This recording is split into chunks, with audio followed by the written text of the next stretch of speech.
Well, as you can imagine from that brief introduction to Senator Kerry's response, I was in Omaha last night. And I was trying to contemplate in coming here this morning how one goes from Omaha to the new school. And I have to confess I had totally failed to figure out how you manage the transition. But let me just say a couple of fairly quick things. First of all, it's great to be with Mark, who has done an extraordinary job and who is one of the smartest people in health policy in America. And we're very grateful for all the different things he's done in helping us in this. It's great to be back from a number of our members of the commission, including Monsignor Fahey, who's insisted in reminding us that there were human beings involved and that it was a moral cause. And given the Monsignor title, probably was appropriate for him to keep re-emphasizing that. Although he also emphasized the practicality of the frail elderly and the practicality of his own mother, which was something I could relate to because my mother had spent the last years of her life in a long-term care facility, a wonderful place in Harrisburg, Pennsylvania, which had people who were truly caring and spent a great deal of time trying to make her life better. It's also great to be here with Buck Stinson, who brought a great deal of practical common sense, long-term private sector thinking into what we were doing. And it's also terrific to have Mary Jane Corrin here. If you look at the list of who was on the commission, Bob Kerry assembled a really first-rate group of people, and then we have a great deal both to Larry Minix and his organization, and also to the folks at the American Healthcare Association, who really had the patience to put up a good bit of resources with zero editorial strength, and just said, "Would you go out, think about this, do the right thing, come up with the right ideas." Now, we ran into some fundamental roadblocks, and I think all of you will find out today what some of those are. But let me give you my overview. It's very simple. It starts with Lincoln's 1862 December message to Congress when he said, "As our situation is new, we must think anew, and we must act anew. And if we do, we shall save the country." No people in history have lived as long as humans are going to live in the next 2 generations.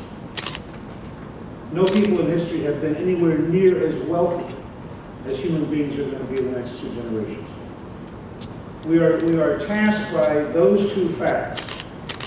The reality that there's going to be 4 to 7 times as much new science, generating new solutions, better health, new energy solutions, new economic opportunities, and creating tremendous new capabilities. All of these things are true.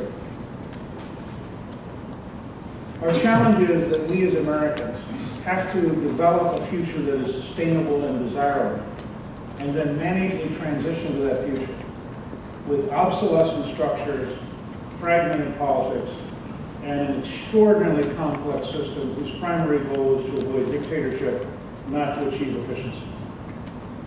And this is a very great challenge for us. So I just want to make a couple of brief points. At the Center for Health Transformation, we were very fortunate in that building on our relationship with Bob, I turned to Ty, and when he had asked me to chair a commission, I promptly called back and said, "All right, I think the natural next step for us is to deal with the Alzheimer's Study Group." He is co-chairing that with me. A number of people here today who come from that background who've made a big difference. And I just want to make a point to all of you.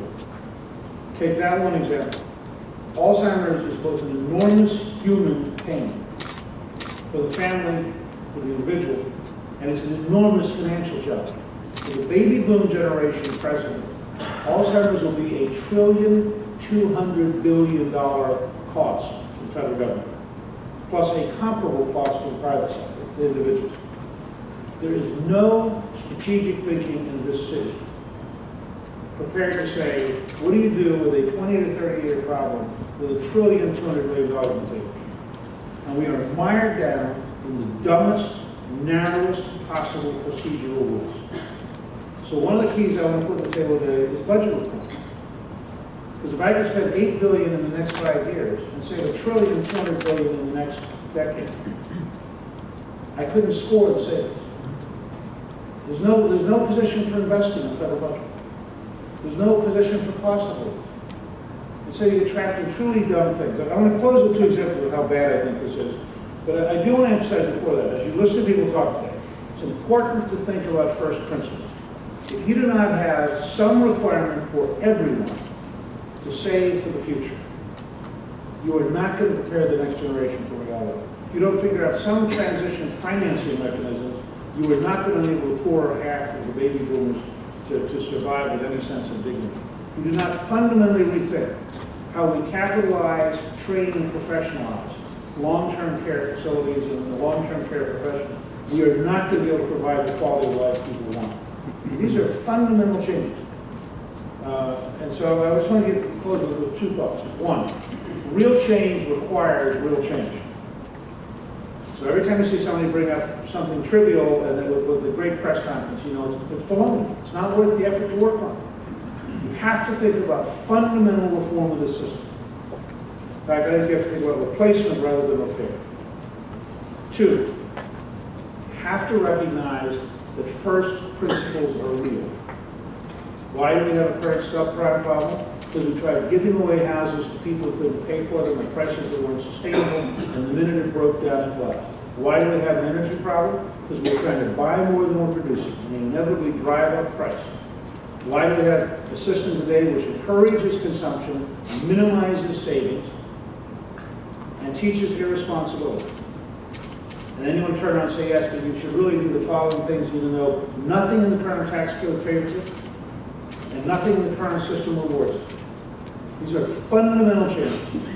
And I'll close this thing that actually first came was given to me. I had a article when we first started working on this a number of years ago.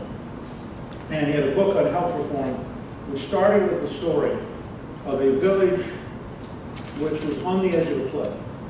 And people kept falling off the cliff. And so the villagers developed the finest ambulance service in the world. And they had 24 hours a day, 7 days a week, an ambulance at the bottom of the cliff, and they could get people to the emergency room faster than anybody in the world. And an outsider came along one day and said, have you contemplated a fence? And they said, we don't do fences. We do ambulances. Why don't they add a stage store?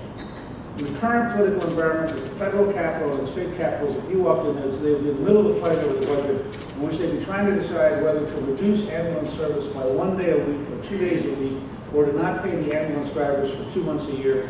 And if you walked in and said, well, gosh, why don't we build a fence? They would say, we don't have any money for that. Don't you understand? The ambulance service is so expensive, we can't afford to think about fences. Be realistic.